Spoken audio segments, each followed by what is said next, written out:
11 मई को जिस सोनम रघुवंशी और राजा रघुवंशी की शादी होती है उसमें नया मोड़ 23 मई से तब आता है जब दोनों मेघालय घूमने गए थे और 23 मई से दोनों लापता हो गए। उसके बाद 24 को उनकी गाड़ी मिलती है। इसके बाद 2 जून को राजा रघुवंशी की लाश मिलती है और तब से ही इस बात को लेकर के तमाम जो शक की सुइयां हैं वो लोगों पर जा रही थी कि किसने राजा रघुवंशी की हत्या की और उसकी पत्नी सोनम रघुवंशी कहाँ है। पर हत्या के 7 दिन बाद आज 9 तारीख को, या यूँ कहें कि जब से ये पूरी घटना हुई, क्योंकि 23 से सोनम लापता थी और उसके बाद आज 9 जून को सोनम की जो एक तरीके से ये कहा जाए सोनम की जानकारी वो गाजीपुर ज़िले से मिली। और गाजीपुर में इस वक्त मैं जहाँ पर मौजूद हूँ ये वन स्टॉप सेंटर जहाँ पर इस वक्त सोनम रघुवंशी को रखा गया है। जानकारी के मुताबिक सोनम रात में लगभग 1 बजे गाजीपुर में जो नंदगांव थाना है वहाँ के पास में एक काशी ढाबे के पास पहुँची और वहाँ पर ढाबे का जो संचालक है उससे फ़ोन मांगा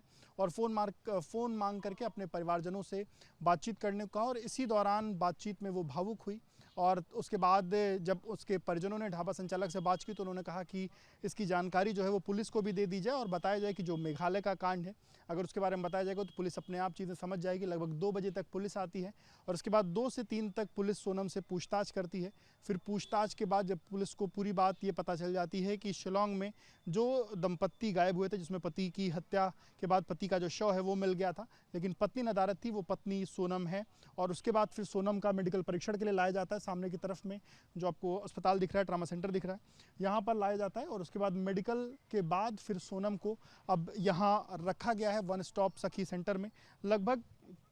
5 बजे सुबह के करीब में ये बताया जा रहा है कि सोनम को यहाँ पर लाया गया है। वहीं इस पूरे मामले में पुलिस की जो तफ्तीश है उसके बारे में भी ये कहा जा रहा है कि कई चीज़ें पुलिस ने गिरफ्तारियों की बात जो है वो कही गई है। इसमें राज कुशवाहा, विशाल चौहान, आकाश राजपूत को गिरफ्तार ये कहा गया कि वो गिरफ्तार किए गए हैं, जिसमें राज कुशवाहा और विशाल चौहान को इंदौर से, वहीं आकाश राजपूत को इंदौर के पास और आनंद कुर्मी को बीना के बसहारी गांव से पकड़ा गया है। वहीं इसके अलावा यूपी के ललितपुर के दिवगार गांव से आकाश लोधी को हिरासत में लिए जाने की जो बात है वो भी निकल के सामने आ रही है। और सुबह ही सुबह जब ये सोनम की गिरफ्तारी की बात निकल के सामने आई तब जो मेघालय के डीजीपी हैं और मेघालय के जो सीएम हैं उन्होंने ये बात कही कि सोनम ने ही अपने पति की हत्या कराई थी। इस बात को लेकर के जैसे ये बात कही गई उसके बाद चारों तरफ ये खबर फैली कि सोनम ने अपने पति की हत्या करी। हालांकि सोनम के परिजन शुरुआती तौर पर इसको गलत मान रहे थे और उन्होंने सीबीआई जांच की मांग भी कर दी थी। वहीं राजा के भाई ने भी पहले ये बात गलत मानी, लेकिन बाद में जो कुशवाहा शख्स का नाम आया उसको ये कहा कि दोनों एक साथ एक ऑफिस में काम करते थे तो संभवतः ये चीज़ें जो है वो हो सकती हैं। हालांकि अभी तफ्तीश जो है वो कहीं ना कहीं जारी है, लेकिन सोनम ने जब गाजीपुर पहुँची और सोनम ने गाजीपुर पहुँच करके जो ढाबा संचालक से जो बात कही है उसमें उसने ये कहा कि 23 तारीख को जब वो अपने पति के साथ घूम रही थी तभी कुछ लोग उससे जो है उसका सोना जो उसने पहन रखा था वो छीनने के लिए आए और इसी दौरान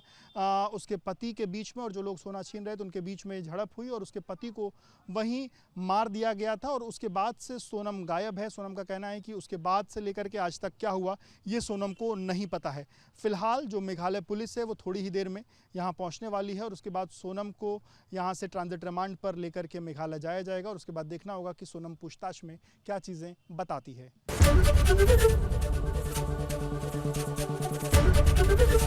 एबीपी गंगा, खबर आपकी, जुबान आपकी।